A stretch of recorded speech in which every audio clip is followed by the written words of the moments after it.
The family of Kit Mora need your help. Right now, more than 100 unsolved murders with indigenous victims in Washington state. There are also 143 active missing persons investigations, a number that fluctuates by the hour as people are found and others go missing. Kit went missing in November of 2021. Nobody's heard from Kit at all. Did say that Kit had kind of stopped attending right around November, and then friends from school said that they didn't see Kit really before Christmas break. Kit's friend ended up looking into the fact that Kit was no longer texting, no longer on social media, and it was a close friend that usually Kit would text. And then they called around to family, hey, have you heard from Kit? Friends, family, classmates. No one had. Friends and family believe Kit's mother had something to do with her disappearance. I posted all this out of anger, and now it's getting seen, and people are understanding the type of person that Lorie really is. Or is Kit Mora? Are they still alive? This is Unsolved True Crime.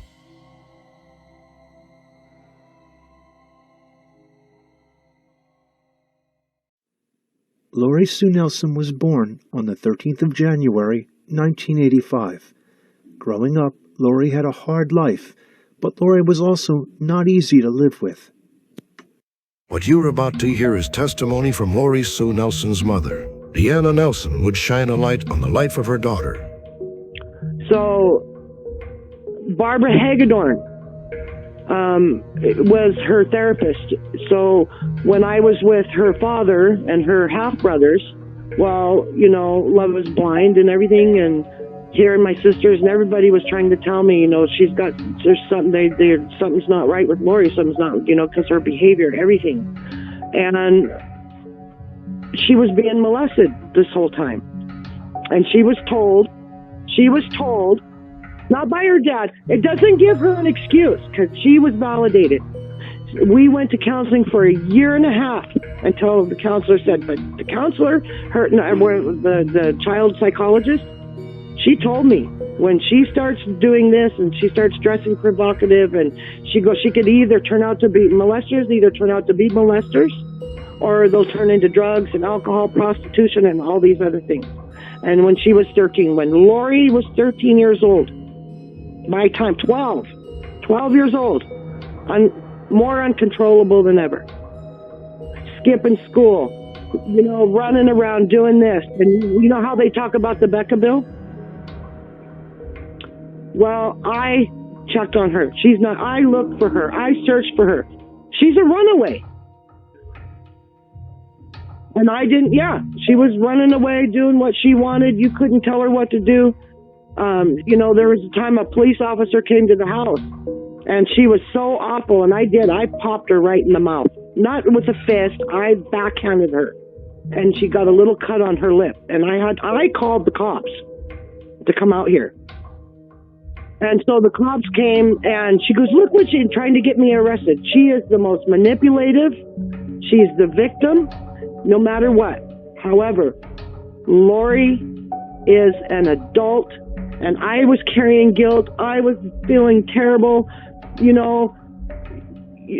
only got worse and worse and worse and worse and worse. Kit was born in 2005 on April 22nd.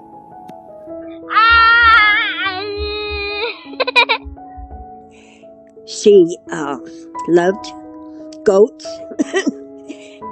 She liked horses. We didn't have horses, but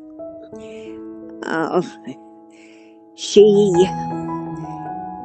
loved to draw.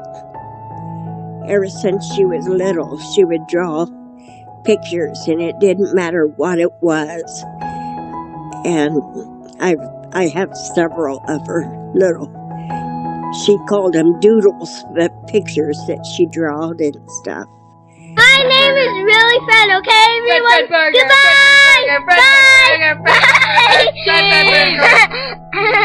We went to the park, and it had been a few years since I had seen Kit, and we ended up meeting up with her at the park with her sibling on her dad's side, and her mom and me and my family, and we raced at the park. And I remember when we were racing, Kit ended up falling and totally ate grass And it was so freaking funny. Even Kit was laughing and then was like, "It's not funny." Hi, Daddy. I love you. I miss you. I miss you, Daddy. I love you so much. Can't wait to see you again. Please, I can't wait to see you again. I love you so much. How much do you love me? Oh, I love you too. At school, I had very few classes with them, but we mostly just sat together at lunch and stuff or breakfast. But in class, they were always really anxious and they would draw a lot. You know, they wouldn't really talk much. I got it off and now I feel empty inside.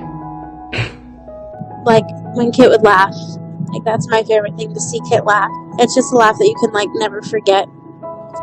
Well, first of all, I got like this little pterodactyl dude. He's pretty cool. I got like this derpy Tyrannosaurus, this thing here. Hi, Dad. I love you. I love you so much. Here's my friend Charlie. I love you. I love you. My name is Esmeralda. Foxy, Snowball, or Foxy? Okay, I'll be right back. I want Snowball. Oh, here she is. Give her a kiss. Give her a kiss.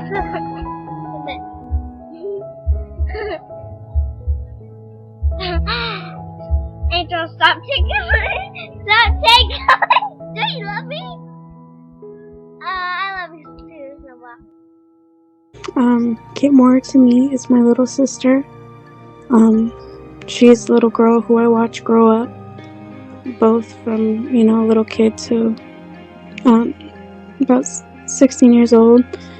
The little girl who I watch grow up, you know, both through word of mouth, the pictures, and in person.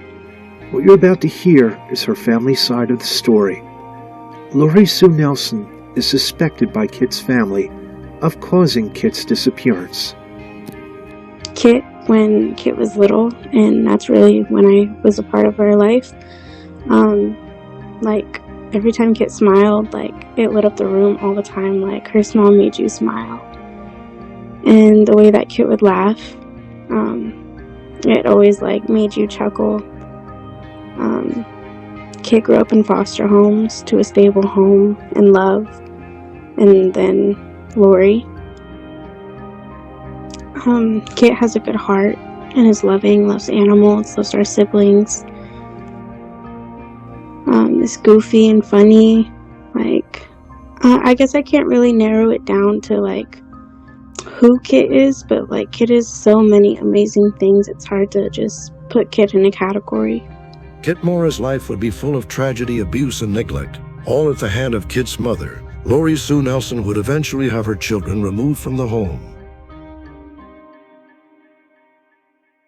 Hi, I'm Amethyst McCart. Kit's childhood friend would share their experiences about them. We met in the first day of kindergarten. I loved staying up at night and talking about everything, going stargazing, running around in the rain, going back and walking on the trails, naming plants that already had names, telling stories, watching shows, playing video games. It was mostly movies. We watched How to Train Your Dragon a lot. We watched like gameplays a lot, mostly YouTube. We listened to a lot of music. Most of the time it was just like us talking rather than having to do something. We were just okay enough to be in each other's company without having something to do. I don't know, it's like Lorie has this presence that when you're around her, you can feel like just this negative, heavy energy coming off of her. I mean, like you run into people, you know, and you can just feel something about them. Like her words, like no matter what, like it just seems like her words are like candy. They're amazing. But the energy and the faces, I mean, she's terrifying. I mean, she's textbook. And I mean, I've heard a lot about her childhood. I've heard a lot about how she grew up and things that happened to her, things that she did to her siblings. I was told that Lorie was sold as a child. Lorie and her siblings were sold as children. I was told that at one point Lorie had sold one of her younger sisters and trafficked them. I was told that Lorie was very heavily abused, beaten, she'd been raped, things like that. I know that there was an incident where Lorie tried to set one of her sister's beds on fire, with her sister being in the bed. Lorie tried to kill Javonte and Malia when they were very little. She tried to drown them. Esmeralda, when she was born, Lorie was really in love with Francisco. Francisco and her fought quite a bit. And Lorie was an instigator of most of it because I was around at that time and trying to help Lorie out and whatnot with her and the kids. And she was abusive back then, but, you know, like I said again, Lorie was also, as she was growing up, before she had kids, was abused by her mother. Who was Lorie Sue Nelson? Lorie was able to visit here and there, and there was happy moments as well as bad moments. I grew up under Lorie's care. Malia Nelson is Lorie's daughter. She grew up in the same home as Kit. She would tell us more of their struggles inside their childhood home. From when I was a baby to 3 years old, and my dad got custody of me. And after 3 years old, it was just visitations here and there when my dad allowed it. Lorie would often abuse her children and deprive them of food. When me and my brother were growing up under my mom's care, these are some of the things that we went through. We went through, you know, getting locked in the rooms for hours at a time, only being 2 and 3, you know, to 1 to 2. And when she wasn't there, when we hadn't eaten all day, we were allowed like 2 Jello a day. Even if we had nothing else that day, if we had an extra one, we would get, you know, beat. We would get slapped, popped in the mouth, spanking. She's punched my brother in the chest before. Those are some of the things that I remember. In the apartments, I remember having animal feces on the floor, beer bottles, her throwing parties. I don't think people take into consideration all the things that Lorie went through as a child. I know that she was, you know, raped, molested, all of those things. And people get mad when you don't mention those things. Or this is why I support Lorie, because I don't believe Lorie would do these things because she's had these things done to her. And I don't believe that's the case because I was pregnant at the age of 17 and I chose not to make all those choices. Somebody can change for the love of their children. Somebody can choose a different path and want to break a cycle. And that's not what Lorie wanted to do.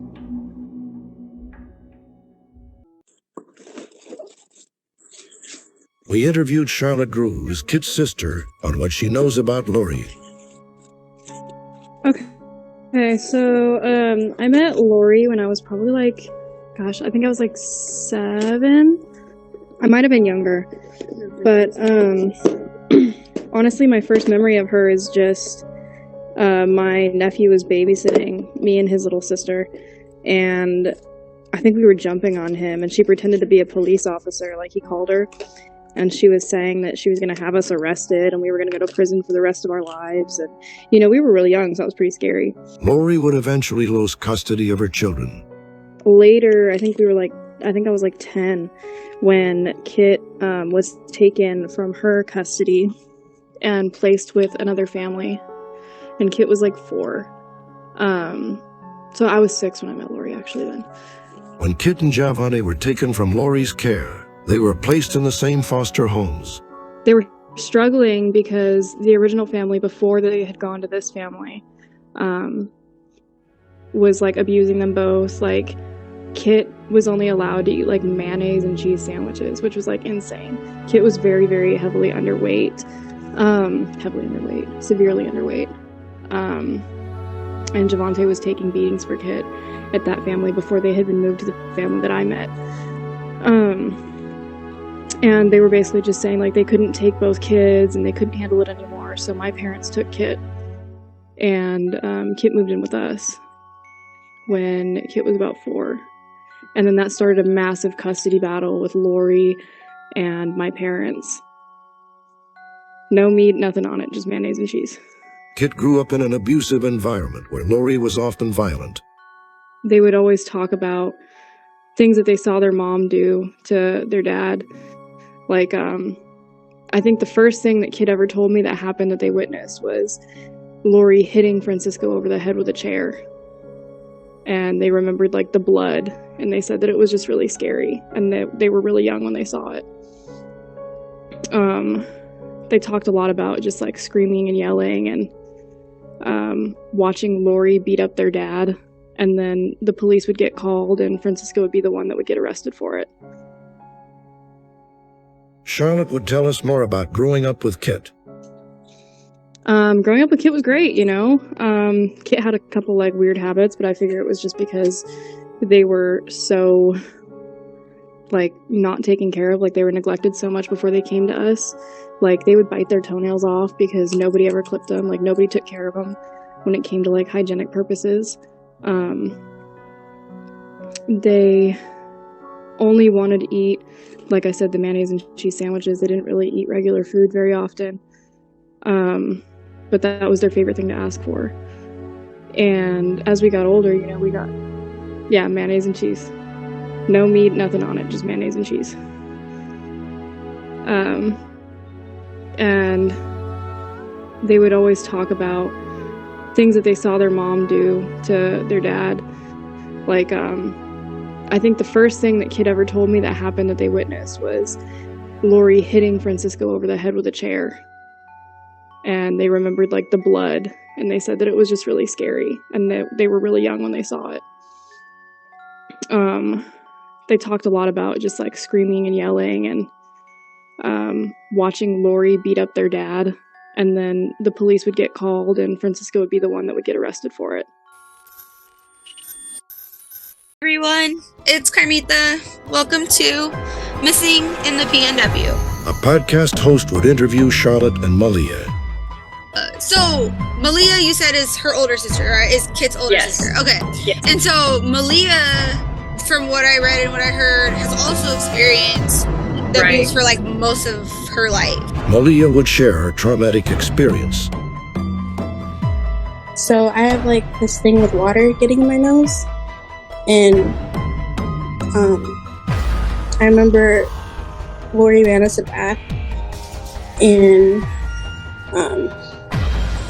she ran us a bath, and I remember like it was normal, like we were just getting into the bath together, playing like we usually do, and I remember like going under the water, and she just like put us under the water. I remember kicking and like trying to breathe, you know, and I remember feeling my brother kicking, and then I remember my grandma coming in, and they just started yelling, and like if it wasn't for my grandma, I don't even think I'd be alive, honestly. In 2018, Lorie would move in with Winona Fry. She would tell us more about Lorie and who she is.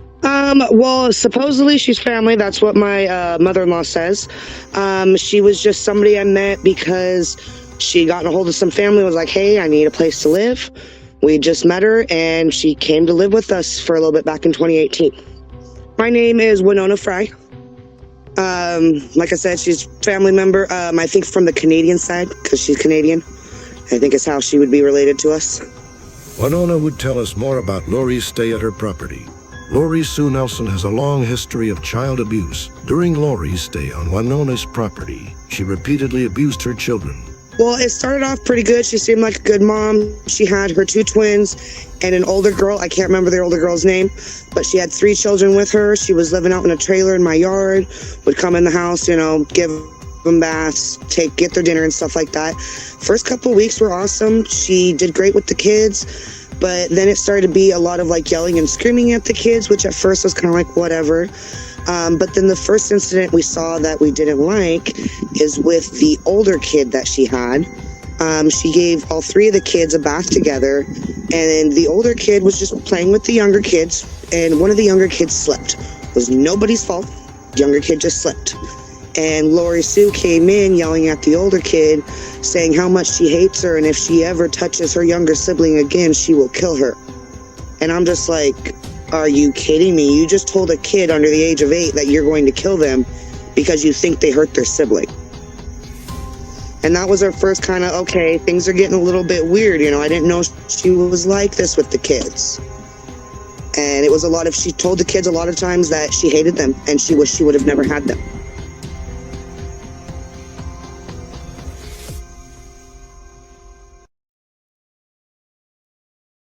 Winona would eventually kick Lorie out. In October is when I kicked her out of my house when I was in the hospital having my child. I was like, I'm not going to have a newborn baby with all this stuff going on, because there was another incident with one of the twins, which I guess they have, when all this stuff started going on, I saw that they had a hospital document for that twin having a head injury, which was the head injury from my house. And what happened there is she was getting the twins ready for bed, and I had 2 couches in my house. One twin on one couch, one twin on the other couch. Well, one of the twins, as normal with any kids that are like 3 years old, kept getting up for the night, wouldn't stay in bed. Well, Lorie kept going over, putting her back on the couch. You need to go to bed. Well, one of the times she got super mad that the little twin was getting up. So she grabbed her by her shoulders and just kind of like threw her back on the couch. And the arm of my couch has wood on it. And when she slapped that kid down, the head hit really hard on that wood. Well, not even a couple hours later, there was a big, huge knot on her head that was the size of half of a baseball. And I kept telling Lorie, I was like, you need to get that kid checked out. That something's wrong. She hit her head hard.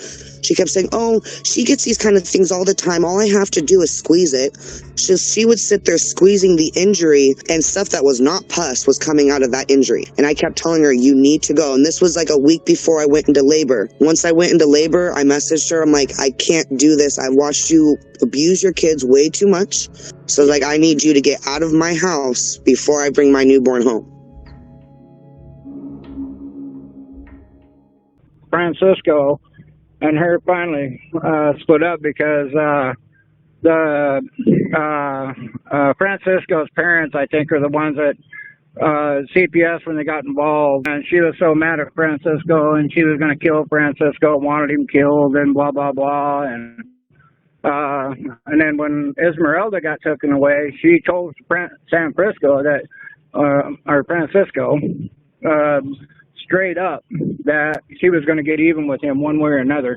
Bonnie Groo is Kit's grandmother on her father's side. Bonnie would tell us more of Lorie Sue's abusive side. When she was with my grandson, Francisco, Kit's dad, she would stab him, bite him, throw things at him, all kinds of things, and he wouldn't tell the cops that it was her, so he would get arrested, and because he didn't want to be a snitch, is what he said. Bonnie and Charles would gain custody of Kit. Bonnie would tell us more about Kit's stay in their home. It was hard for her to make friends when she was younger because the home she was in before we got her, she said the ladies' boys, the older boy, I guess, abused her and stuff. And so it was hard for her to make friends. She lived with Charlie and I until we got a divorce in 2012. And then she just lived with Charlotte and I. And then Charlotte and Ezzy and I moved to about 5 miles down the road. And she went to school. I would have to drive her down to the bus stop from where we lived, and that was about 1.5 miles, 2 miles. And then I would have to go pick her up when school was done. But in the wintertime, sometimes I couldn't get out of my driveway. So that is one reason that she moved in with Charlie. Well, that and she loved him, but because the bus stop was right in front of the house. The snow is so deep. See, I live on Wint. She lives on North St. Hilaire, and it's up on the mountain. And the snow gets 6 feet deep up there in her driveway. So we brought her down here. She stayed down here, and she could get on the bus, and she liked it, so she stayed with me. And then I didn't know that Kit, as he was getting hold of Lorie, I didn't know anything about it until all of a sudden we were talking. I told her I'm 78 years old at that time, I think it was, and she needed to know her relatives. And her mother and him, they had been talking, so she asked if she could go up for a couple of weeks and that. And I said, yeah. And her mother had came down once, and she was running what we found out was an illegal furniture store. I gave her a whole bunch of stuff from here. She made several $100s on that. Anyhow, we thought that she had really changed because she said she bought this store in Omak and was running it. And, she had her 3 kids at the time. She was pregnant, but she had her 3 little girls with her. And we didn't know all the abuse that was going on with them. But we thought she had really straightened her life up.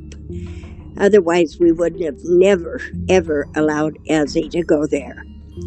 Because Charles and I have third-party custody of Ezzy. I love you. The awkwardness. I am Charlotte. I'm Kit's older sister, not biologically. Kit was a remarkable child, and while in the care of Bonnie and Charles, Kit was loved and taken care of. We were raised as sisters from the time Kit was 4 and I was 10 up until, now, We had a yard sale one time, and I had sold something that Kit really liked, and it's really funny because, they were 4 or 5. And I liked it too, but I was like, I'm too old for this, so I don't need it anymore. And Kit comes up to me and just starts pounding on my back. And she's like, what did you do? And I was like, I sold it. She's like, you ruined everything. And I was like, what do you mean? What did I ruin? She's like, my dreams. And I was like, okay, bro. But everyone in the whole garage just thought it was the most funny thing in the world. I love you so much. Here's my friend Charlie. And a little kid. Oh yeah, it was hilarious. Or from the start, they always wanted to be a paleontologist, all about the dinosaur bones. That was one a huge interest. And we were always like, okay, well that's a lot of school, you're gonna have to be. That's expensive, so start thinking about college and scholarships because that's a lot. You gotta keep your grades up. Well, first of all, I got this little pterodactyl dude. He's pretty cool. I got this derpy Tyrannosaurus, this thing here. Here's the briar. And there's the other horse that I got. Hold on. Yeah, it's right there. That's what I got. And then once they started going to kindergarten, they always had this really cute little half updo, the little ponytail on top, that hung off to the side, straight across bangs, super cute, big old smile, loved their teachers, loved, doing the art projects, wasn't so big on PE, did not like to run, but I had a friend that had a pool. Kit loved swimming. They were like a fish when they were younger. They loved water. It was the coolest thing.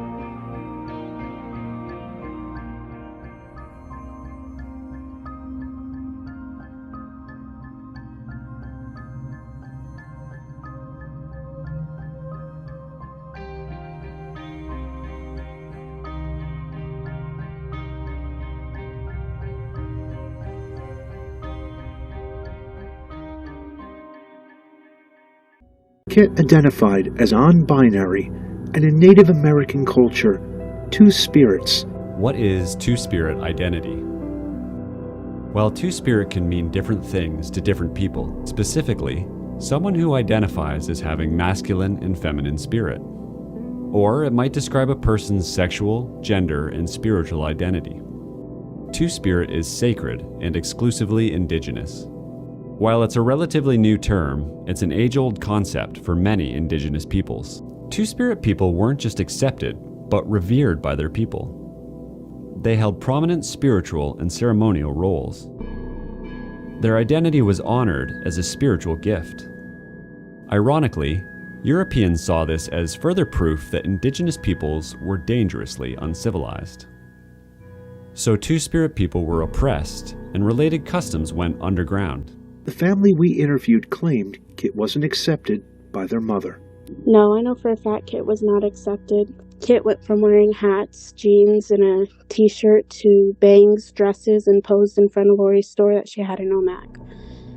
There was conversations where Lorie would say, I don't know why she wants me to call her Kit, and I feel like she's just fucking with me because I wasn't a part of her life, and that's probably why she's like this, and she'll grow out of it. I really don't like it. Like, those are some of the things that Lorie have said, and then it would switch. Like, when I had asked Lorie about Kit after the fact, that Kit was probably missing, after our contact was cut off in November, when I had talked to Lorie in December, it was more of, oh yeah, Kit's doing good, still going through and stuff, but we accept her and we love her.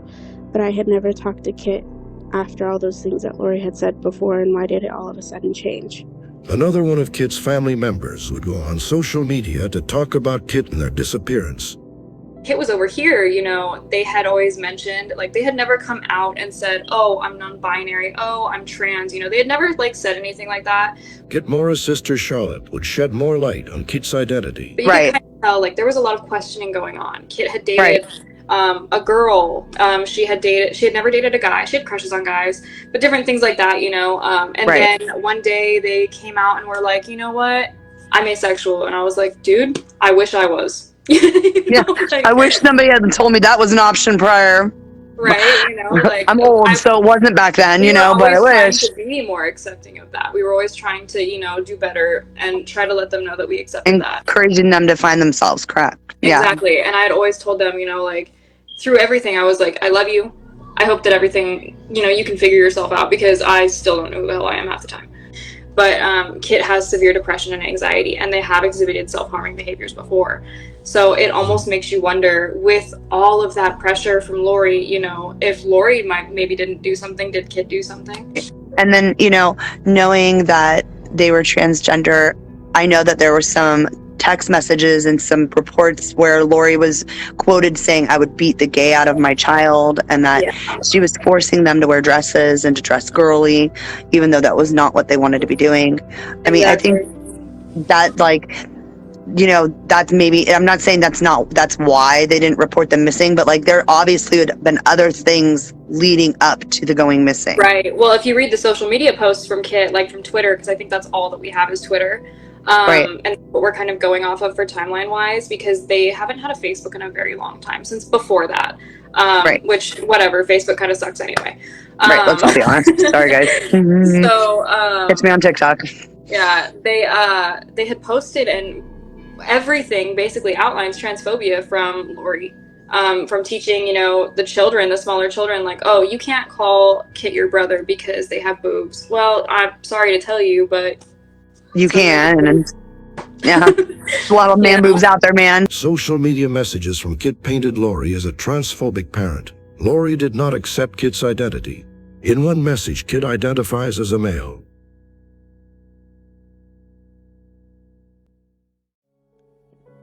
Kit would be devastated by the death of their brother. They were very upset. They had just spoken to the person that had done that, actually, and then it was, I think, a couple days later they heard that had happened, and it was really just devastating for them, and I think that's part of what pushed them to go stay with their mother. Javonte Nelson would tragically take his own life on April 29, 2021. Javonte, pet him. He was only 20 years old. Yeah, they were, I can't even imagine. And then on top of, the love bombing and getting all these brand new gifts from, the mother that you just so desperately wanted. So Javonte, that was our older brother. he had went through a lot of stuff growing up, even after he had left Lorie's care, abuse, and foster homes. Kit told me that Javonte would take beatings for her when they were placed in the same foster home. Javonte is very protective, and everyone I've talked to knows Javonte, knows that he's always kind of been sad. He's kind of been he was like that when we were kids. I don't know all of what he went through alone before I was born, but I can't imagine. After his passing, our grandma shared a story that when he was probably around 3, our grandma was left to take care of me and him. And I was little, I was a baby at the time. Lorie had to go back to work, and I was a breastfed baby. And I was nonstop crying because I wanted Lorie. And I wouldn't take a bottle. My grandma couldn't get me to take it, and she got tired and laid down and left me in the bed to cry. And she took a nap and said that when she woke up, that there was milk all over the floor. She had gotten up to ask Javonte, what the fuck? And she walked in the room, and Javonte was dipping his little pinky in milk and feeding me. And that's the only way that I would eat. And I think that just shows you right there how grown up Javonte had to be when he was so little. And having to take on those responsibilities to think, adult couldn't think of that. Javonte's like that perfect older brother, but he also felt a lot of pain from, our childhood and the things that he went through. Javonte Nelson would take his own life. Some of Kit's family believed that this is what led Kit wanting to return to their mother. I lived in Okanagan in a house with Javonte for a while. My family kind of took him in when he was a teenager. You're about to hear witness testimony from someone who knew Javonte Nelson. So when Javonte first came to live with us, he was kind of, I kind of remember him being kind of in and out of juvie and whatever, and his mom kind of didn't want him around. I remember we were in the courtroom one day, and she basically told the court that she didn't want him because she felt like he was a danger to her children, and so he was about to be let out, and he didn't really have anywhere to go, so we took him in, and we made a really big bedroom for him, and we had it was like a garage that we renovated and turned into a giant rec room with like a pool table and air hockey and whatever, and he stayed in there. And he was the kind of guy, he liked to crank up his music real loud, shake the house loud. And he used to talk about anything and everything with us. I mean, he was full of facts, full of, just random information and knowledge. I mean, he's so much knowledge about everything. And my brother Adrian and I kind of befriended him very quickly, and he became like a brother to both of us. And he was with us for about, I want to say 1.5 to 2 years. But, I mean, we were extremely close. He learned guitar and ukulele so he could teach my sister and I those instruments. He helped my best friend get away from her mom because her mom was abusing her, and he helped me get my friend out of that situation, and he kind of was just a huge ally, and that's the best way I can put that, is he was somebody that I leaned on for a lot. So when he took off to Texas, it really sucked. I'm not gonna lie, it sucked really bad. And he was supposed to come back to OMAC,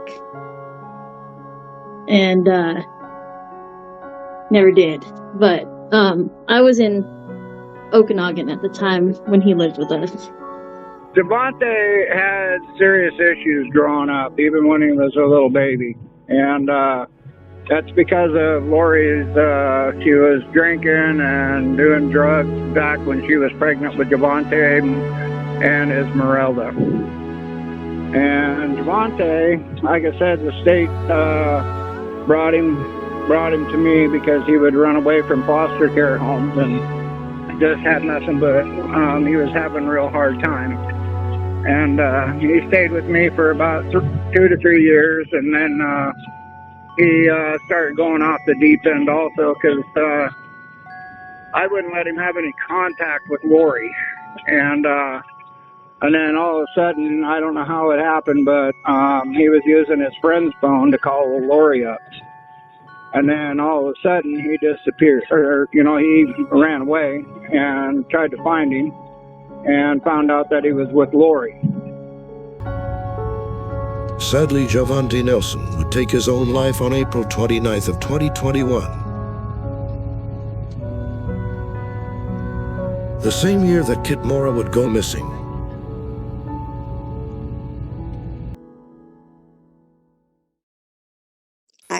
Shortly before Kit went to stay with Lorie, she began to show Kit attention.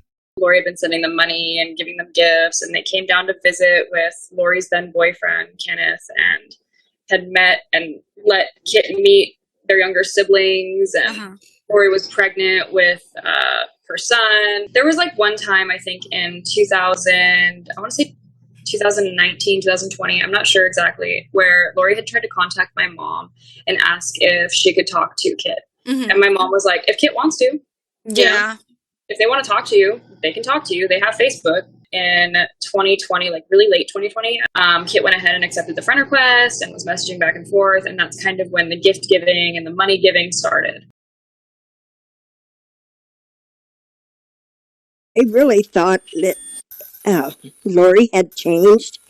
And I'm the one that convinced Ezzy to talk to her because she didn't want to have nothing to do with her at first. So Lorie technically never had custody again. There was never a legal agreement saying that Lorie had custody of Kit when Kit went to live with Lorie. It was just Lorie manipulated Kit into deciding that Kit wanted to live with Lorie.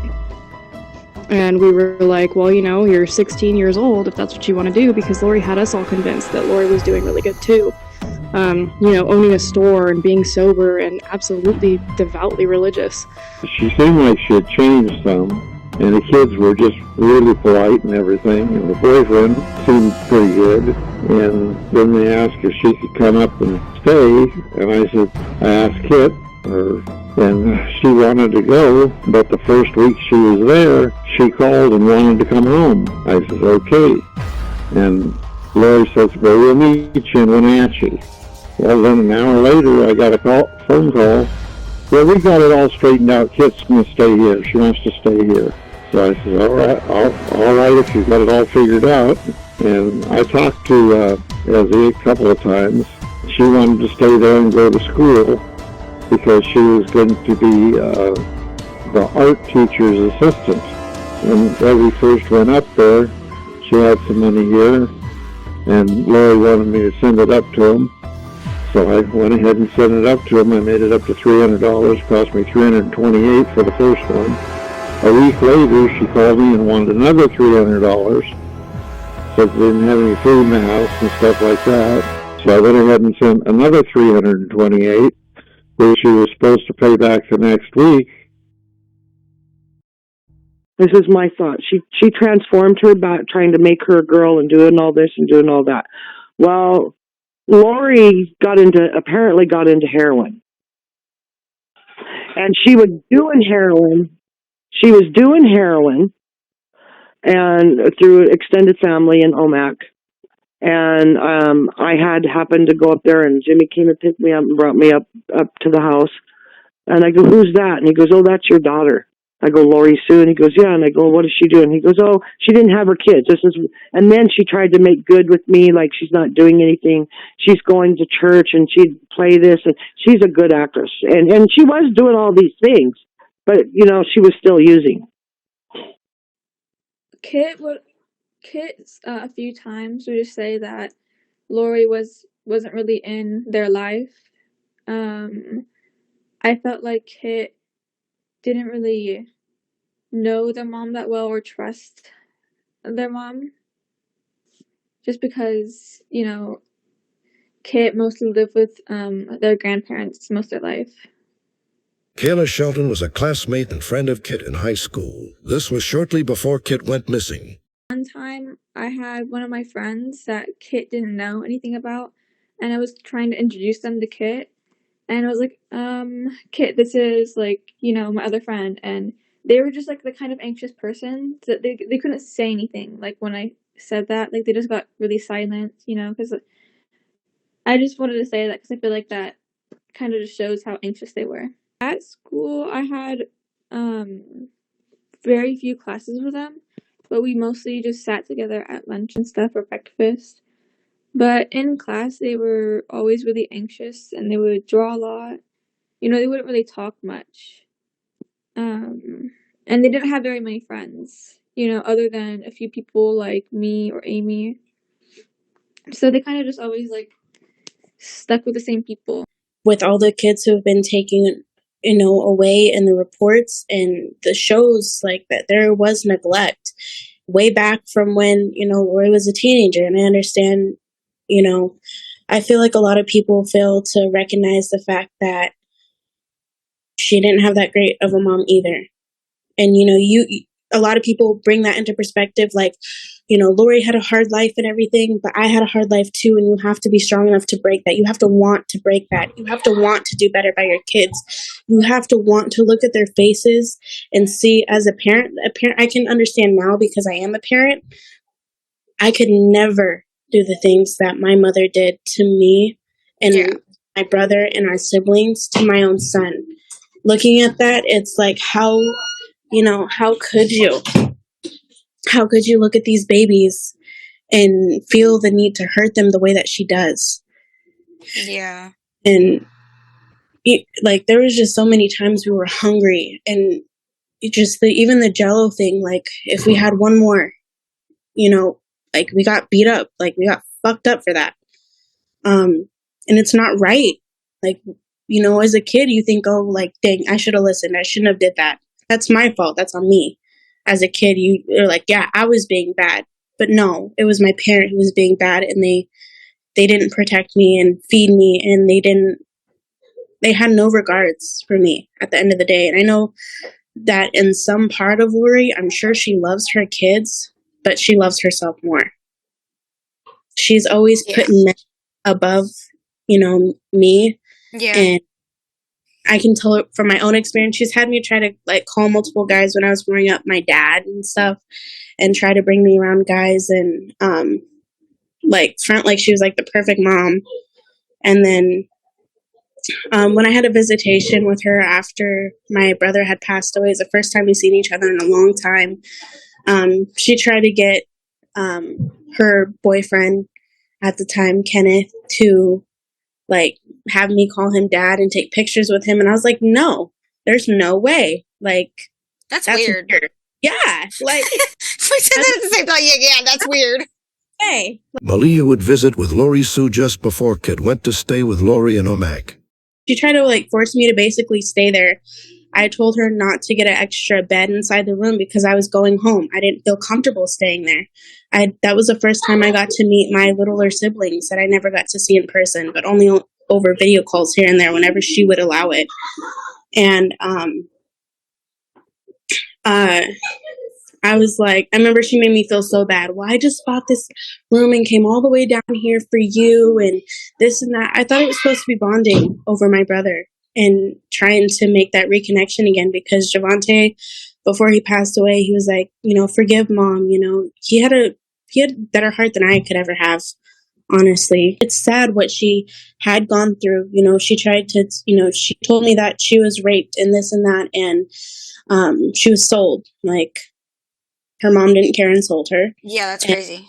I understand, like, there's a lot of trauma, but you don't get to do that to your kids. You don't get to be that person to your kids. You don't have any right to do that to an innocent child. Nobody does. Children never ask to be here. I didn't ask to be here. But Lorie my mother doesn't look at kids as kids. Like, they're like a paycheck. It was just a different Lorie that we hadn't seen. I never witnessed the drug addiction that I'm aware of. I don't think I ever saw it. I just knew Lorie as, like, a really vindictive and angry person. very manipulative, very.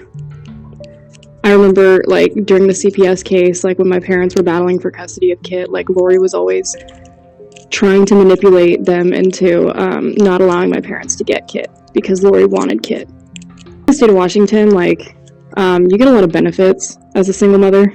I mean, that's just reality. You know, you can get TANF, you can get the food stamps and stuff like that. I don't know if Kit's enrolled. I don't believe my parents ever got any money from a tribe for having Kit.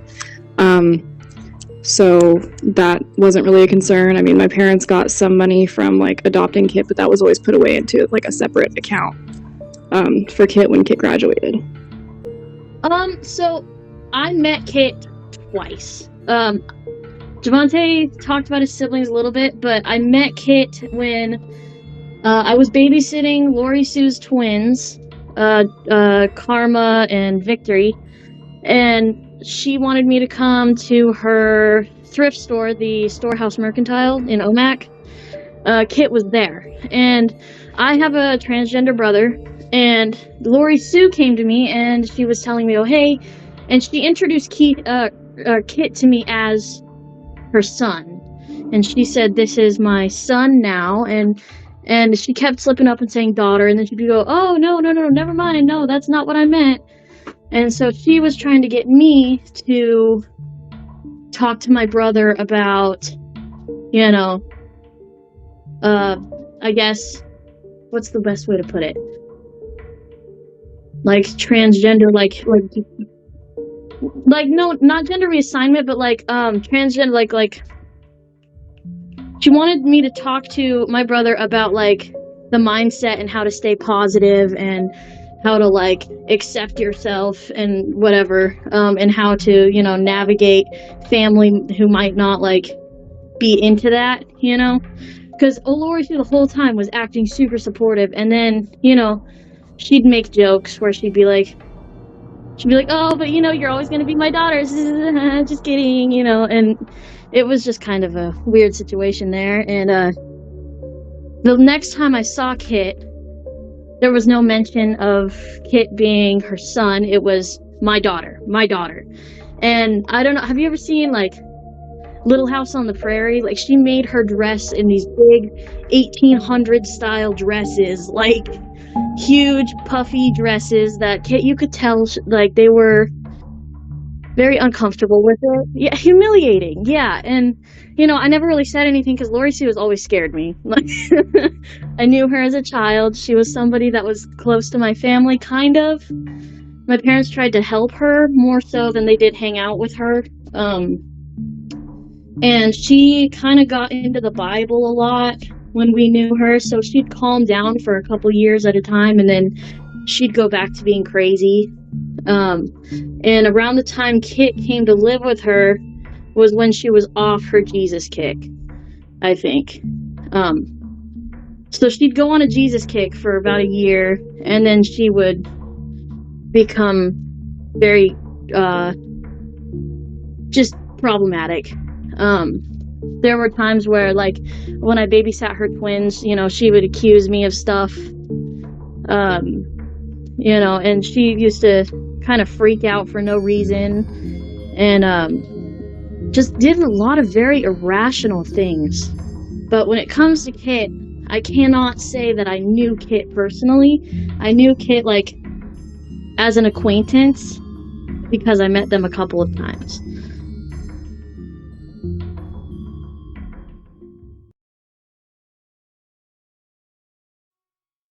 Always have wanted your mom to come into your life, and here she comes on this white knight horse, As you know. much as Kit had denied and always said, oh, I want nothing to do with my mom. I don't want anything to do with my mom. I never want to know my mom. I never want this. I never want this. Of course. And then, you know, as they've got older and started experiencing their own mental health issues, and I would kind of be like, well, you know, maybe if you reach out, maybe she's gotten better. Maybe she can help you through it. Maybe she can kind of tell you what some of her diagnoses are, and you can, you know, go off of that and tell your doctor and be like, hey, like, so this is what my biological mother has. Is it possible that I have this as well? So like that kind of had started that. And then Lorie had reached out to them on Facebook and then asked them, oh, can I send you some money? Can I buy you something for your birthday? Different things like that. Yeah. Very manipulative. Very, Yeah. Yeah. Start off with the shiny new things and lure Yeah. them And then once I've got you here, I'm going to lock you in a room and have you babysit my kids and not go to school anymore and right. treat you horribly. Treat you absolutely horribly, because there are reports of, other abuse happening. Exactly. Yeah. So it's not like it was like some great situation, unfortunately, Kit's mother was known to be violent and caused great harm to Kit. So what I can tell you about the stair incident was what I had heard, because I was obviously not there. There was blood on the staircase, and that's when Lorie's mom had went and looked into the windows of the apartment. And I believe there was also an incident that somebody had reported saying, don't know if it's true, nobody can back it up, that Lorie had gotten mad and somebody witnessed Kit being pushed down the stairs. At the time that Kit was staying with Lorie, Lorie carried on a relationship with a man named Kenneth. Lorie became convinced that Kit was secretly seeking a relationship with Kenneth. This is when Lorie pushed Kit down a flight of stairs, breaking Kit's foot. The broken foot would go untreated. Text messages from Kenneth would reveal that he wasn't living with Lorie at the time of Kit's disappearance. In one text, Kenneth even claims Kit ran away with someone they loved. What happened was, a friend of Kit's or Esmeralda's had contacted me asking, basically, how do you get a hold of Kit? Well, funny story, I don't.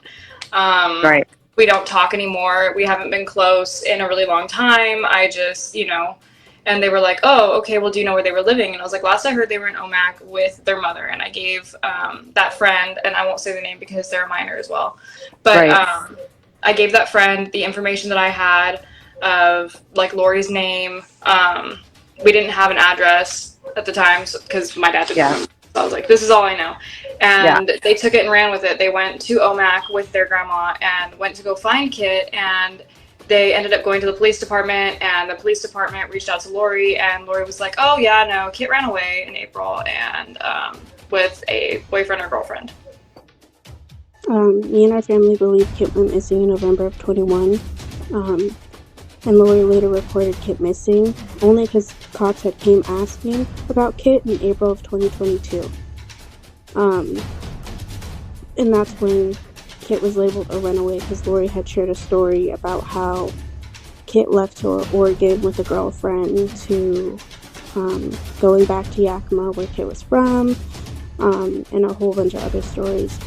Things just never added up, and now we're coming up on April of 2023. And we're still trying to find Kit. From my understanding, what was said was like Lorie was like, oh yeah, no, I was at work when they left. I had seen them packing, and when I came home, they were gone. And which doesn't make a whole lot of sense, because why would you do that as a mother? Yeah, like as a parent, why aren't you going to make sure that you know where your kid is? Yeah. Right. Well, and it's like, I get it. Like, so say like Lorie was like, oh yeah, okay, so they don't want to live with me anymore. Set something up then, Yeah. Like, you make sure the other parties involved know something, like. Exactly. It's not just. Or and at least as a parent, know who your kid's going with then. Like, all right, fine, you guys are going to find your own way, you're going to go on your own, but at least have a name and a phone number to get a hold of you at some point. It doesn't make sense to know nothing. No, not at all. And then so what happened next? Yeah.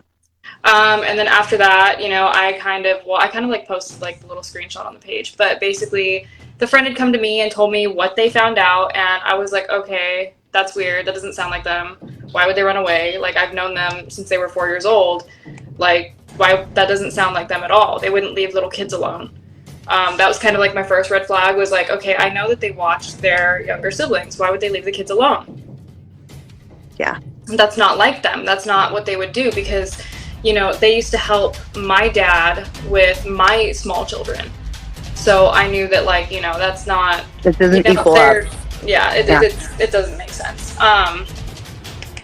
And so I was like, okay, well, I started telling my mom. I think Megan had found out, because I had told basically everybody in the family. I was like, okay, listen, something's not right. Like, Kit's gone. Yeah. We don't know where. I don't know what happened. Kit's gone.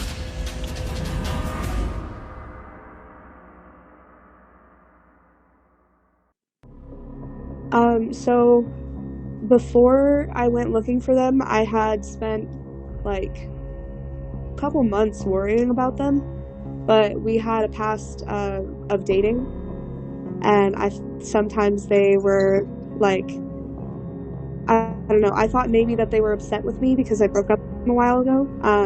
We dated for like 2 years on and off, but to me it felt more like a friendship, and to them too, because they found out that they were aromantic and that they viewed me as more of a really close friend than a girlfriend. It was fine, and we stayed close after that, but I figured, they started looking at old pictures again and started getting more distant again, so I didn't really think much of it. But then my friend Kayla Shelton texted me and said, "Have you heard from Kit?" And instantly the alarm bells went off, and I was like, I gotta go, I have to know what happened. It's weird for them to not talk to me, but it's even weirder that they're not talking to me or Kayla. And so I start calling, and I start trying to figure out where they're at, and I call their family here in Yakima, Charlotte and Bonnie specifically, and they were like, "Oh, no, we don't talk to Kit anymore." And I was like, "Oh, you don't talk to Kit anymore?" And they're like, "Well, Kit hasn't contacted us in a really long time." And I was like, "Oh, okay." So I start searching through my messages because I knew that Kit had told me that their mom owned a store in Omak. So I figured if I got the store, then I could call Lorie and figure out where Kit's at and just check in on them, Then we tried for hours trying to find the number for it, and every time that we called the number, it either was disconnected or the wrong person. So we just finally decided we're going to go up there. So we went up there, and whenever we got there, the store wasn't there anymore. Like, the windows were boarded up, there was no sign of what the store used to be called, and we were like, well, now what? So we go to the store right next to it, and we asked if they knew what happened, and they said, oh yeah, Lorie and her boyfriend, for some reason ended up getting rid of the store. I don't think they could pay for it or whatever, or something like that. They just couldn't keep it, so they got rid of it, or had to sell it. And I asked if they knew Lorie's number or if they knew where Lorie was at, and they checked for her number, but they said that they didn't have it. So then we were like, okay, now what? So we go to the library and look for some sort of like registry or like phone book or something to try and find Lorie's number, and we couldn't. So like as we're leaving Omak, we see the police station, and my grandma gets the light bulb to go and talk to them and see what's up. Really, in my mind, I wasn't worried that Kit had run off or was missing. I was more worried that they had hurt or killed themselves. So when I went to the police, I told them my friend hasn't contacted me in a really long time, and they have a history of self-harm. I'm worried that they might have done something to themselves, and I just want to know if they're okay. And they said, well, we'll get back to you. And then as we were on our way out of Omak, we didn't even make it all the way out of Omak, they called us and was like, well, Lorie said that Kit's been missing since April. Well, not missing, Kit ran away in April. And I was like, what do you mean Kit ran away? Like, since April? It's been since April and nobody has seen Kit since? Like, what are you talking about? And they're like, well, that's just what she said. So I call Charlotte and I tell her that, and Charlotte immediately starts freaking out. And then that night I started before then, but more so after I knew that nobody had heard from Kit in a long time. I went through their entire friends list on Instagram and texted every single person just to see if they had even heard from Kit since I had. And it had been months at that point, before April, since I had heard from Kit or seen them post or anything. And so I was just like, weirded out, and I didn't know what to do, and I was scared, because in my head it didn't make any sense for Kit to run away like that. They had too much at stake. Like, they had little siblings there, and if they were to run away, they would have came home. And the way Lorie made it sound was that they ran off with some romantic partner or something like that. But as I stated earlier, Kit is aromantic. So if there was a romantic partner, that doesn't make any sense. Like, they wouldn't have run off with some boyfriend or girlfriend. And I know all of the people that they physically know. So there's nobody that here that would have went and got them other than me. And so for them to have run back to Yakima and not contact me or their family or any of their friends here, I knew that they couldn't have just run away. Lorie would stall on reporting Kit missing. Why didn't Kit's mom report them missing sooner? I honestly believe that Lorie didn't report Kit missing because Lorie helped or made Kit go missing. Thinking no one would really look into everything the way that so many people have, especially Charlotte. I don't think Lorie thought that she was going to get caught. I know for a fact our mother is capable of murder. Charlotte would talk about an alleged assault Lorie committed on Kenneth Diaz. I was told that Lorie beat Kenneth's head in, basically, and that he was essentially, not as mentally competent now as he used to be. Both sisters believe Lorie is capable of murder. I feel like Lorie has narcissistic tendencies. She's delusional, controlling. She lies a lot. She's very self-absorbed. And like I said, she just has kids to see what benefits she's going to get in that time and in that moment for those kids. Kit was active on social media. Kit disappeared from social media, leaving questions still left to be answered. Before Kit went missing, they wanted to be identified as a boy. This is clear by their Twitter posts. Kit indicated their mother was transphobic. Lorie never supported Kit's identity. I mean, and most teenagers are pretty on their phones, so Right. to not be posting anything since November of 21 that's very strange. And then the school, come to find out at the school too, that they hadn't been going for quite some time. Exactly. Do you remember the dates on that? So, a friend from the high school in Omak had said that Kit didn't really go to school often anyway, but they didn't see them after Christmas at all. After Christmas break at all. And then it took them all the way until it was March or April to unenroll.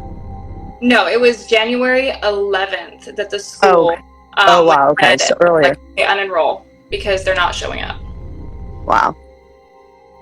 And when I spoke to the school, they said that, because I spoke to the guidance office, and they basically said, oh yeah, we tried to follow Becca Bill procedure, but we couldn't get a hold of the mom, and they're already old enough that they can make the decision whether or not they want to go to school anyway.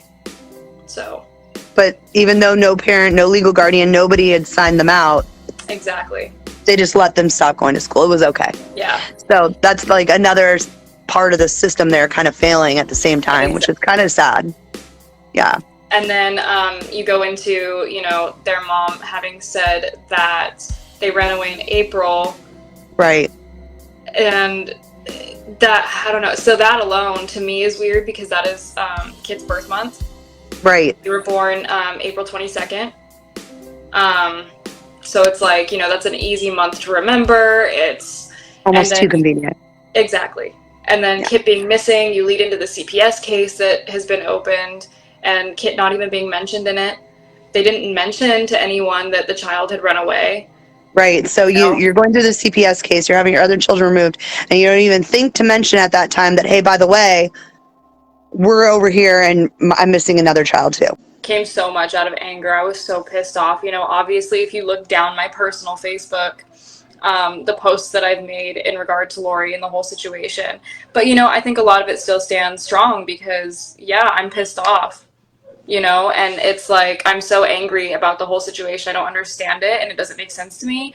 And it's like, I posted all of this out of anger and now it's getting seen and people are understanding the type of person that Lorie really is. And they're understanding, like, not only does Kit need to be found and protected, but so do these smaller children. Yeah. Yeah. It really sucks because, as like a family, we're kind of like, wow, how did we not see this coming? Because it makes, well, at least for me, it's like, oh my God, I feel like an idiot. How could I have supported this? But at the same time, it's like, how could I feel like narcissists can paint a really good picture sometimes, Oh, yeah. and they come in and they paint this picture that is so beautiful and perfect that you're like, you can't help but believe it and be like, oh my gosh. I think all of us have been in that position where we've been fooled by somebody before that you really believed in, and unfortunately in this position, and for Kit, it was their parent, it was their mom. That's the ultimate betrayal, right? Jessica Freely was Lorie Sue Nelson's neighbor during the time Kit was living with Lorie Sue. But she just kind of, once Kenneth got that brain injury or whatever that was. Lorie Sue Nelson assaulted Kenneth Diaz prior to Kit going missing. Kit's sister Charlotte would go into further detail. At some point while they were together, she beat him over the head with a hammer after he just had some kind of surgery on his head and almost killed him. She got really bad into the drugs again, and she didn't really let me come around and stuff. And she happened to see my daughter outside one day and was like, hey, can you come sit on the staircase with the kids, sit in my house with the kids, they're upstairs, I'll be right back. And she had told my daughter, do not touch them, do not talk to them, do not even look at them, because I don't want them to get used to having attention that they're not going to get. And my daughter is 14 years old at this time, and she comes home and she was like, Mom, she's like, she told me not to touch them. She's like, but they're babies. I couldn't. She's like, I had to go in there. And she was like, they were barricaded in there, Mom, barricaded with a microwave by themselves, dirty diapers. And she came home crying. And I lost my oldest son from my drug abuse. And so calling CPS is not something that I like to do. But she came home and she was like, Mom, you have to do something. She was bawling. And I was like, I contemplated a lot about it, and I did. I called, and I gave him my name. I wasn't anonymous. I was like, I have to do it for those babies, because that's crazy. That baby's a newborn baby, and the twins are taking care of them by themselves, and they're 5.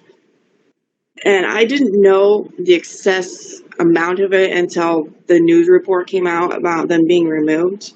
And I am so glad that I did call, because it was way worse than my daughter could have even imagined to tell me.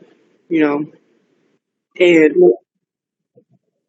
yeah, and it's crazy because when she got sober and she had Rihanna, and she was, her kids were her world, everything involved her kids, she was so protective of them. And then just one day, we never seen the kids. They never came outside. And I work graveyard at the casino, and she and Kenneth are there every single night, all night long. I mean, I work from 11 to 8 in the morning, and they're there the whole time. And then it comes to find out that they were giving the kids the Benadryl to pass them out and stuff. An old landlord of Lorie's had said that when Lorie had moved out of her place that she was renting to Lorie, there was bottles of Benadryl everywhere, and that before that the kids supposedly slept a lot, that were in her custody at that time. I'm not sure what children it was. I want to say it was the twins and the older girl. I seen her going downhill. I seen her go from a normal mom to super, super skinny and violent, and that evil come back out in her. Lorie had said this about her children. She was asked, where are the kids? You've been high for days. And she said that she didn't care, and she wished that, they would die, essentially.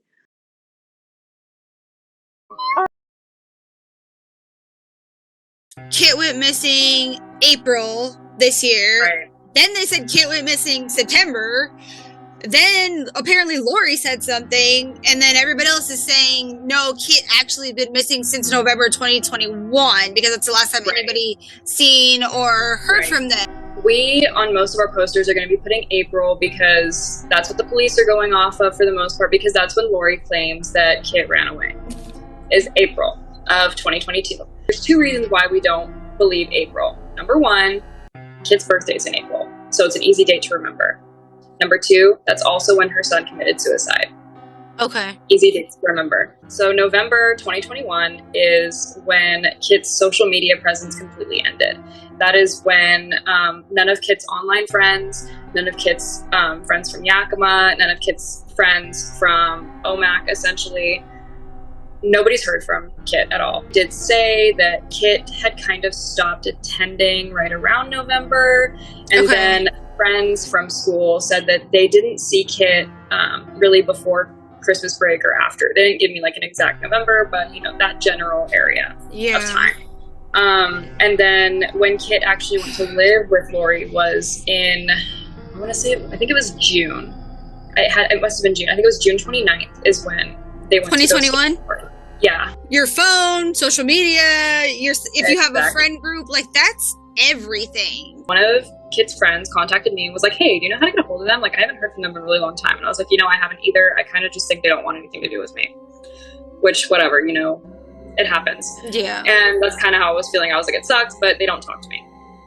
And their friend was like, well, they were talking to me, and then all of a sudden they stopped, and I just haven't heard from them, so I want to know. I was like, last I heard, they were still living with their mom in Homac. That's really all I can give you. Yeah. This is the social media that I have for, Kit's mom. This is what I know. The last phone numbers that I had for them are all disconnected. I don't know how to get in contact. Yeah. So that friend went with their grandma to Omak to go find Kit, and they couldn't find Kit at all. They couldn't get any information. So they went to the police station. The police station went to Lorie's apartment, and that is when Lorie was like, oh yeah, no, Kit ran away in April. We weren't there, and we know that, and that sucks, but Lorie had told all of us basically that Kit didn't want anything to do with us, that they were trying to bond with their mother, and we were like, okay. Lorie had accused my dad of sexually assaulting Kit. Oh, jeez. In order to, I think it was a tactic to isolate and be like, my dad's obviously not going to want to be like, oh, well, yeah, let's go over there and see what happened, Yeah. why I'm shocked. And I was, of course, pissed off because I was like, why what?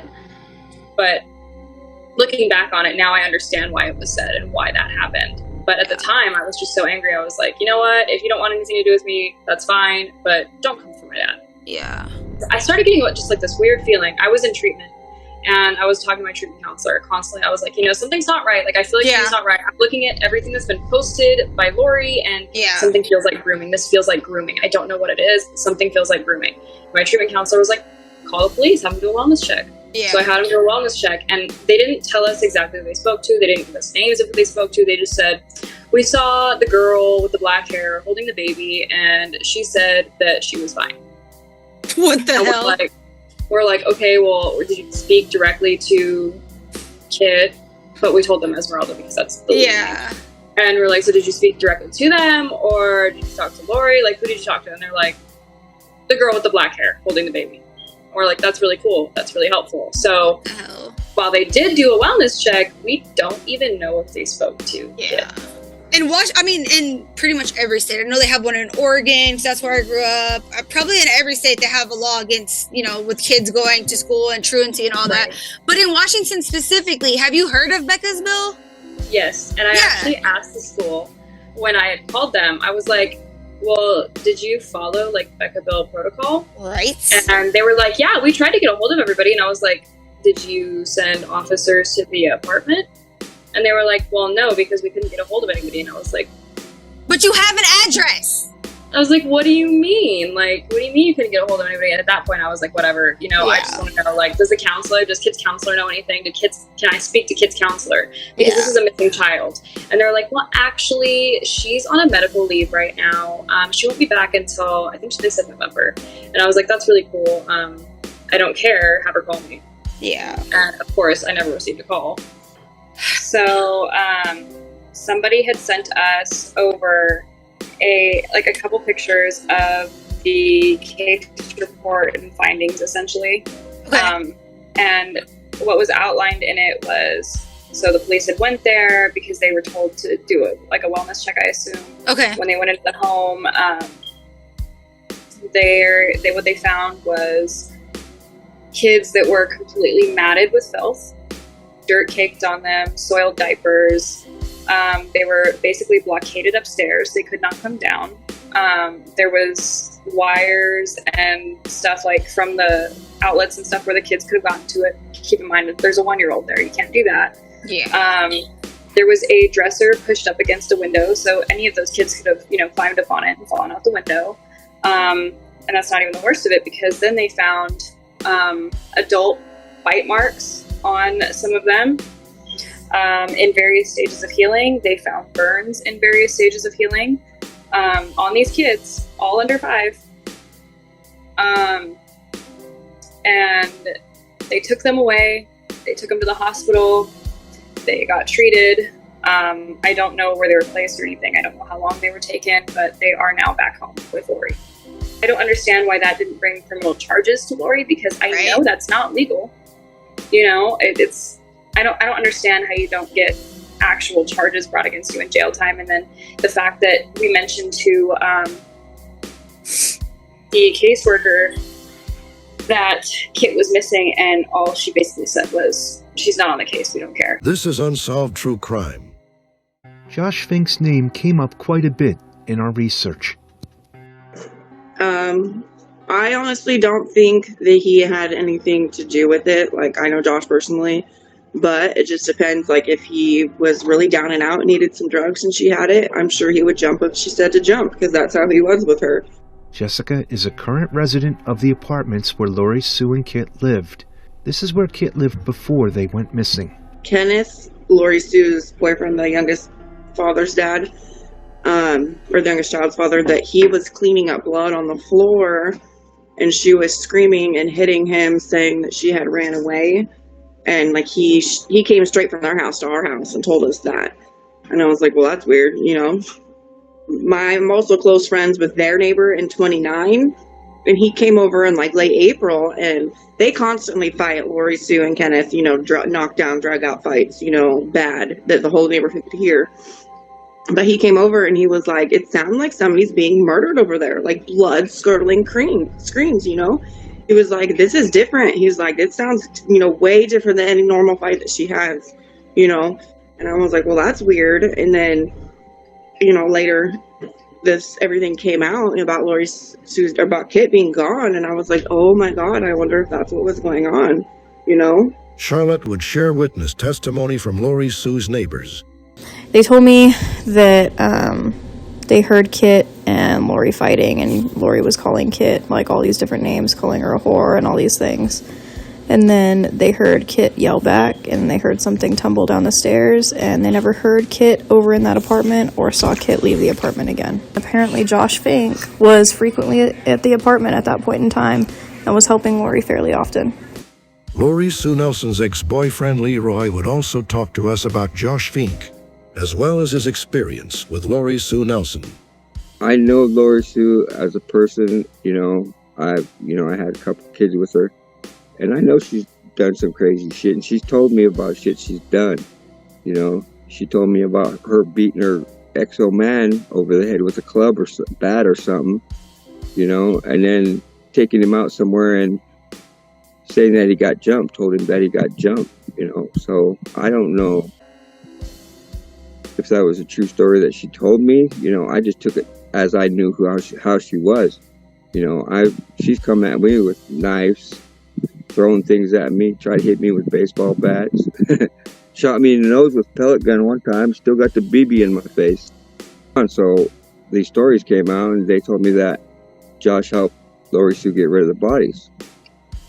Well, this other girl, the one that told me, said that when they would drive by to where the girl supposedly was buried at, he would start talking about her. He said, she's lonely, somebody needs to find her, somebody needs to find her, or something like that, of that sort, you know.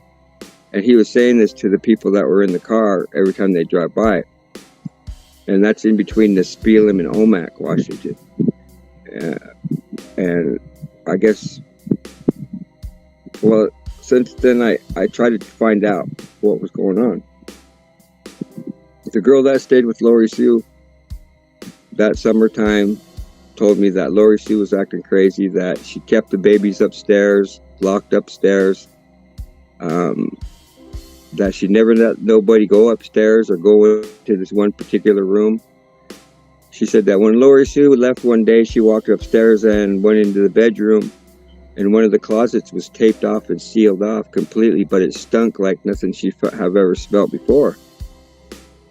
And I said, you don't know what it was? She's like, no, I know. I never smelled it before, but it was bad.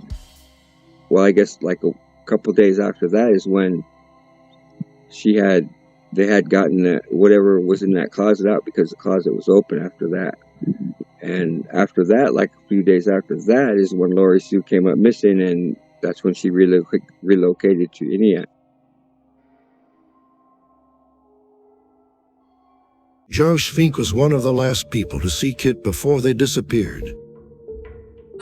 So basically what Josh told me directly over the phone was that he went over to Lorie's house, Lorie's apartment, the Stampede Apartments, and he went there frequently.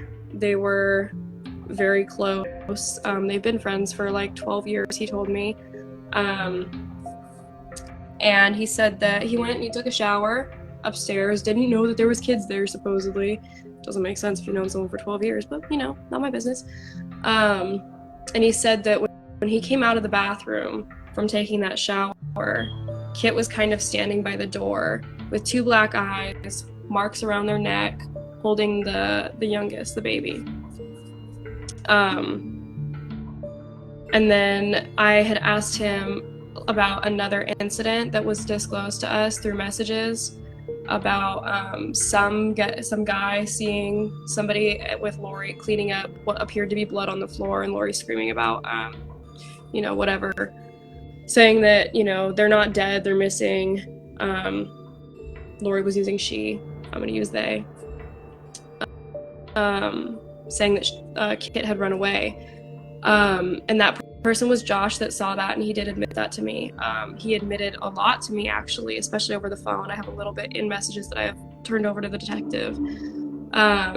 However, naturally, with his record and kind of whatever he has going on, he's not gonna disclose a lot to the police department, which I think they pretty well have from him what they need. Josh Fink seems to know more than he's willing to tell. We've reached out to him several times during production, each time met with silence. Lorie Sue Nelson claims Kit ran away to be with a girlfriend. We found Lorie Sue's number by I think it was either on White Pages. I looked at all these different things to look up numbers and stuff. And so I literally called every single phone number that was listed that could have possibly been Lorie Sue's. And finally we found the right one. And so we were like, hey, here's the number. If you want to contact her. And the reporter did contact her, and at first she was being fairly compliant, being like, you know what, yeah, this is what's going on and this is what happened. She ran away. Am I looking for her? Not really. She's almost 18. She ran away with her girlfriend. She said that she ran away with her girlfriend to Yakima to be with her family. And we're sitting here like, okay, well, we're her family, so yeah, where the hell's Kit? And did Kit have a girlfriend that you guys knew? Kit's asexual. Okay. And aromantic. So no. Charlotte would reach out to tribal police for more help finding Kit. Tribal police has been doing their best to kind of help and assist, because tribal does want to do something. When we went to OMAC, we did speak to tribal police. We ended up meeting up with our friend at a park, and it just so happened that the park had something going on there for Halloween. Okay. And the tribal police had a little booth, so we went up and we talked to them. We're like, hey, we haven't heard back from you guys. What's going on? And they're like, so we're trying. We all know about the case. Their face is posted all over the police department. Yeah. There's just really not a whole lot we can do, because technically OMAC PD has the case. It's their case. Yeah. Which we were also confused about, because we were like, who even has jurisdiction here? Who are we supposed to be reporting? And that's the thing. That's why I brought that up, because a lot of the times, if it's not on reservation land, tribal police won't do anything. And if it is, the regular cops won't do anything because of that whole jurisdiction. Right. And then at the same time, regular police and tribal police always want to argue with each other on who the hell is going to take over this and do something. And so that's where I was like, yeah. We're in the middle of it, because technically, if there was a crime committed, which we believe there was, it did happen on tribal land. However, because Lorie Sue has left tribal land, then you have to bring in OMAC PD and then Okanagan County sheriffs. Yeah. And it's all this back and forth between all three agencies, but OMAC PD does have the case. Okay. And Tribal's doing their best. Tribal has been trying to, they keep telling us they're going to go investigate a tip that I got about an address somewhere else. But, you know, I don't really know. I don't know what's going on. I'm still kind of confused by the whole police situation. A bloody mattress was found outside Lorie Sue Nelson's apartment after Lorie fled. There have been people that have gone to Lorie's apartment. I'm sure that's how they found out that she fled or whatever. But there have been stuff that the cops have gone through, people have seen, shared, whatever. So, as hard as it is, we need to talk about that. Right. So, we had gotten a message to the Finding Kit page that there was a mattress with blood all over it, found right outside Lorie's apartment after she had fled. It was stated there was blood inside the apartment too. I can't confirm that. I can't deny that because I don't know. Nobody was allowed in the apartment when I had my friend go and check it out. But she did see with her own eyes the bloody mattress. It was completely soaked. It was like, you could see it on the side, like, of the pillow top. You could see it on the side of the pillow top because they were kind of like leaned over, so you couldn't see the very top of the mattress, but you could see the bottom and the side. The side, it had dripped down the side, soaked onto the bottom through the pillow top of the mattress. And basically the apartment manager, whoever was clearing out the apartment, they had ripped out the kitchen floor for, we don't know why, because I know that's not standard apartment cleanup. They were cleaning it out. My friend had told them, you need to stop because, you know, this could be a crime scene. Yeah. I have pictures of the mattress. I have pictures of a dresser where it appears that there is blood at the bottom of a dresser, like just like a couple little drops.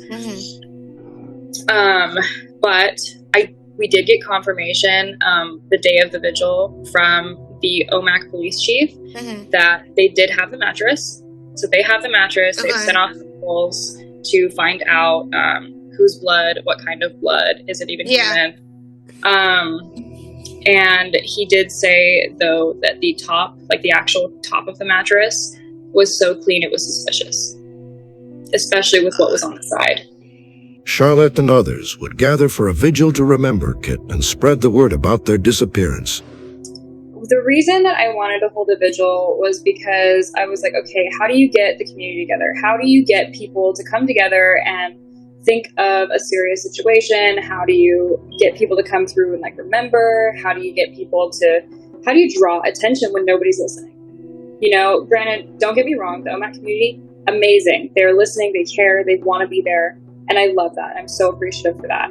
But we wanted to have people there because, you know, what if Kit was an OMAC? What if Kit's there? What if, you know, then if they happened to be in the area that we did the vigil and they saw that and they saw their face, you know, on our car, they saw, you know, me, Malia, my mom, Francisco, Megan, Margaret, everybody, you know, just being there and like gathering, like trying to be like, where the hell are you? You know?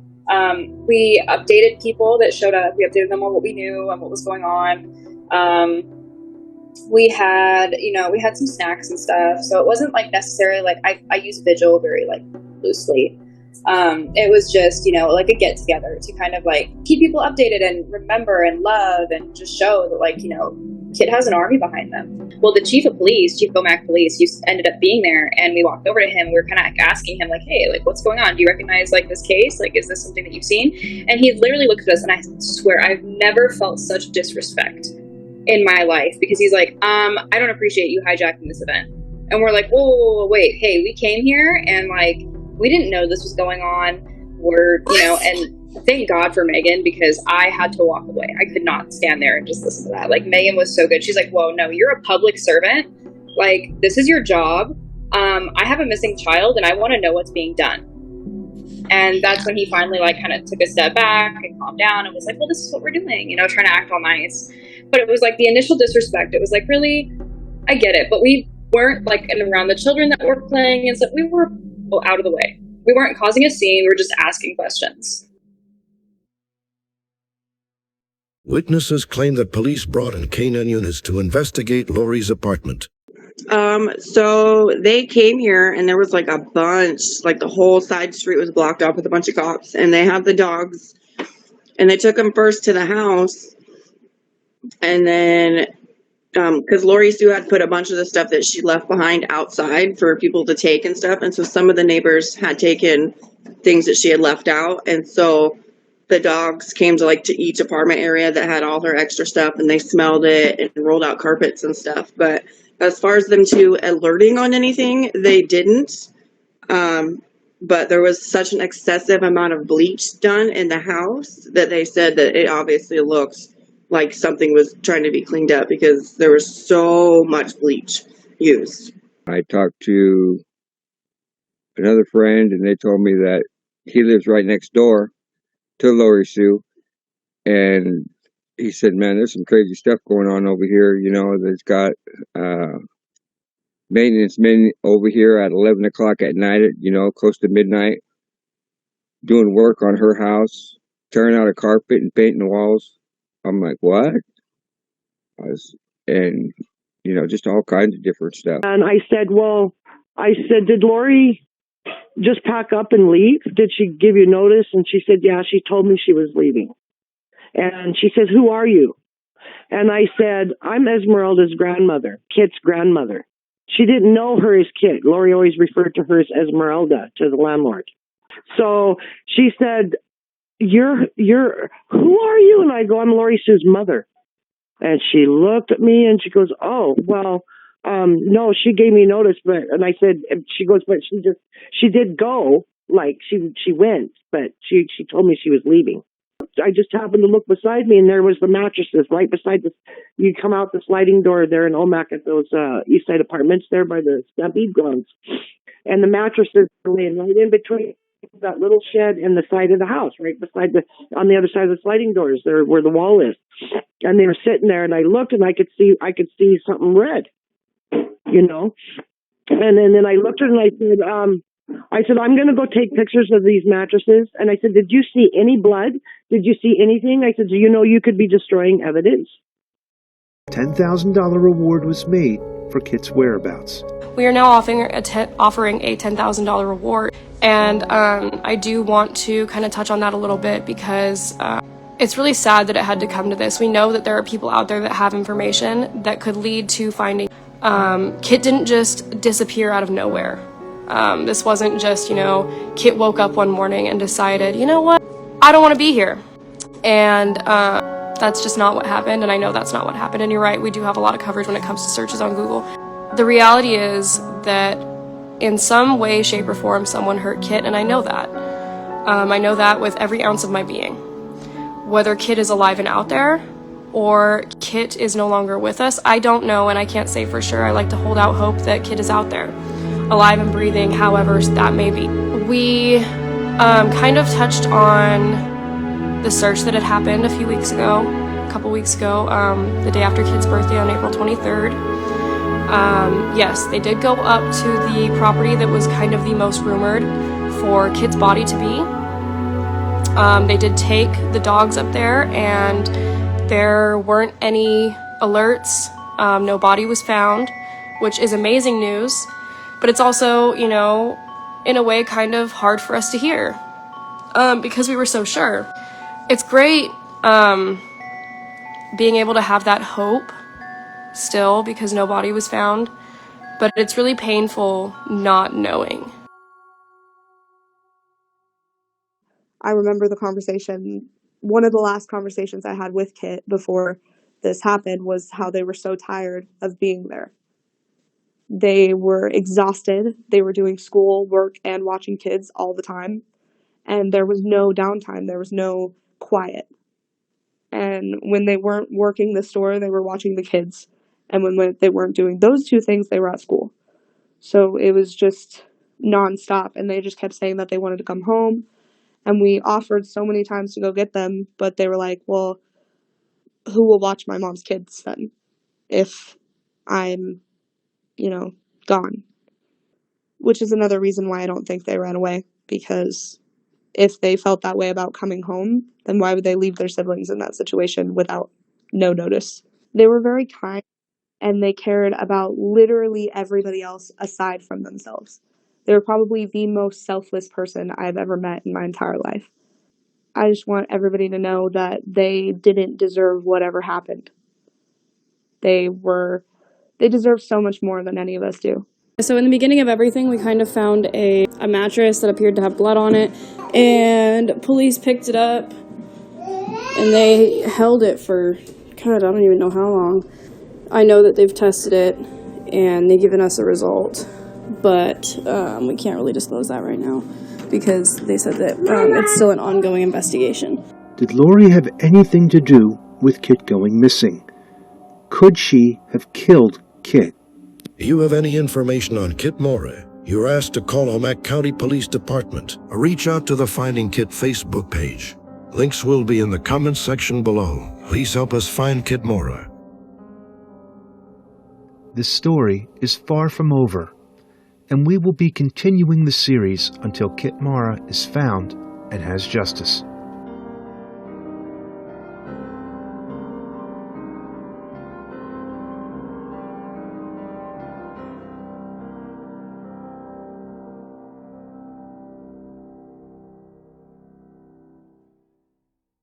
We want to thank Kermita Thompson for her work on Kit Mora's case.